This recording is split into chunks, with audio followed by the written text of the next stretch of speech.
आज का टॉपिक है बेटा अपना फोर्स के टाइप के बारे में पढ़ेंगे आज हम।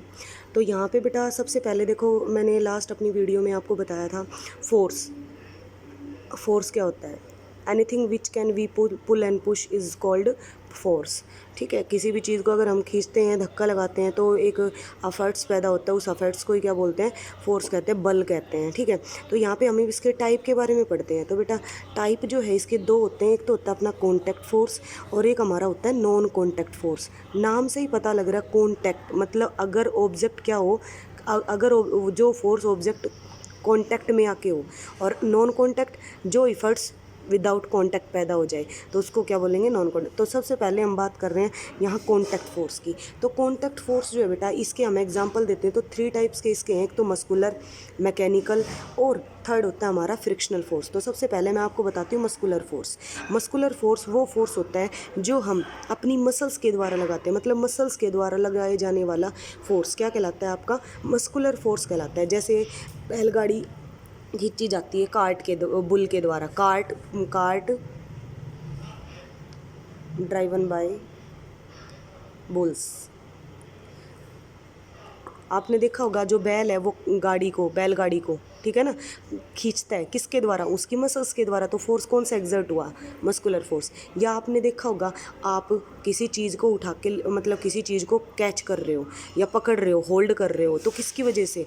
वो आप मस्कुलर फोर्स की वजह से। ठीक है, एक होता है बेटा ये, मतलब यहाँ पे अब देखो ना, मतलब उसने कार्ट को खींचा तो ये कॉन्टैक्ट में आया ना मसल्स के, तो इसी वजह से कैसा फोर्स हुआ? कॉन्टैक्ट फोर्स हुआ ना। यहाँ पे हम दूसरी बात करते हैं मैकेनिकल फोर्स। मैकेनिकल फोर्स होता है जो मशीन्स के द्वारा लगाया जाता है। इसमें बेटा हमें ना ये फोर्स अपने आप नहीं लगेगा, इसके लिए हमें एक्सटर्नल एनर्जी या एक्सटर्नल सोर्स प्रोवाइड करना पड़ेगा। जैसे कि हम बोलते हैं जिसको फ्यूल।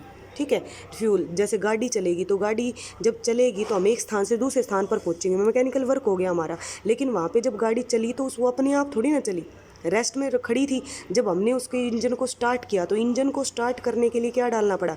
डीजल या पेट्रोल। तो ये एक्सटर्नल सोर्स हो गया जो हमें उसमें लगाना पड़ा। ठीक है, ऐसे ही हम एग्जांपल देते हैं इसके अंदर फ्रिक्शनल फोर्स तीसरा। तो ये भी कॉन्टैक्ट फोर्स था अपना ऊपर मैकेनिकल।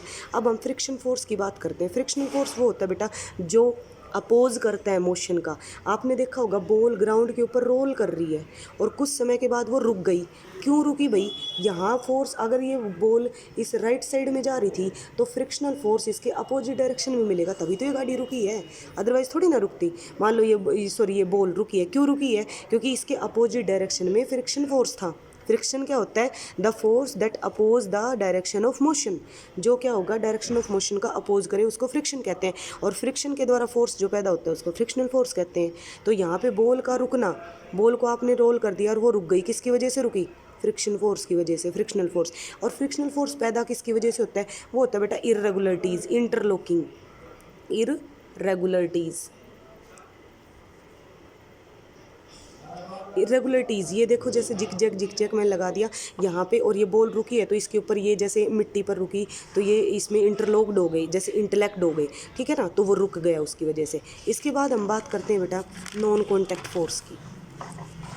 नॉन कॉन्टैक्ट फोर्स वही बात है जब जो फोर्स बिना मतलब दूसरे ऑब्जेक्ट के बिना कॉन्टैक्ट के ही एग्जर्ट कर ले, उसको पुल खींच ले, तो उसको हम क्या बोलेंगे? Non contact force. जैसे हम बात करते हैं इसमें एक तो मैग्नेटिक फोर्स की, एक हम बात करते हैं ग्रेविटेशनल फोर्स की, और एक हम बात करते हैं इलेक्ट्रोस्टैटिक फोर्स की। तो सबसे पहले मैग्नेटिक फोर्स। मैग्नेटिक फोर्स वो होता है बेटा जो चुंबक के द्वारा पैदा होता है। आपने देखा होगा चुंबक जो है वो मैग्नेटिक मटेरियल्स को दूर से ही खींच लेता है।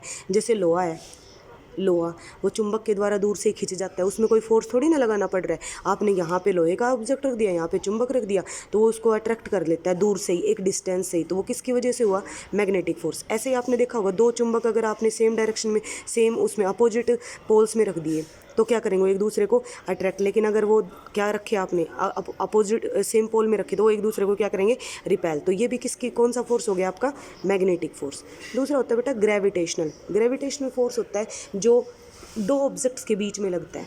ठीक है, और हमेशा अट्रैक्शन होता है आपका बी रिपल्सन नहीं होगा। ग्रेविटेशनल फोर्स हमेशा दो ऑब्जेक्ट आपस में अट्रैक्ट करते हैं उनके ऊपर लगता है, ठीक है। इसमें हम ग्रेविटेशन फोर्स में हम एक बात करते हैं ग्रेविटी की। ग्रेविटी क्या होती है? ग्रेविटी होती है बेटा अपनी, मतलब ग्रेविटी यहाँ पे क्या है, ग्रेविटी देखो, ग्रेविटेशनल फोर्स तो लगता है दो ऑब्जेक्ट्स के बीच में। जैसे ये एक पेन है और ये नोटबुक है, तो इन दोनों के बीच में अट्रैक्शन फोर्स है, तभी ये रुके हुए हैं, अदरवाइज या तो ये इधर जाता या ये इधर आता। तो ये क्यों रुके हुए हैं? ये एक अट्रैक्शन की वजह से रुके हैं, और वो अट्रैक्शन ही क्या है यहाँ पे? ग्रेविटेशनल फोर्स है, ठीक है। और हम यहाँ पे ग्रेविटी की बात करते हैं तो ग्रेविटी लगता है अर्थ और ऑब्जेक्ट के बीच में, ठीक है, और अर्थ और ऑब्जेक्ट के बीच में लगती है हमेशा ग्रेविटी। यहाँ पे अब हम बात करते हैं ग्रेविटी के साथ साथ वेट की। वेट एक्चुअली वो ग्रेविटेशनल फोर्स है जो किसी ऑब्जेक्ट पे अर्थ के द्वारा लगाया जाता है। क्या बताया यहाँ पे वेट का?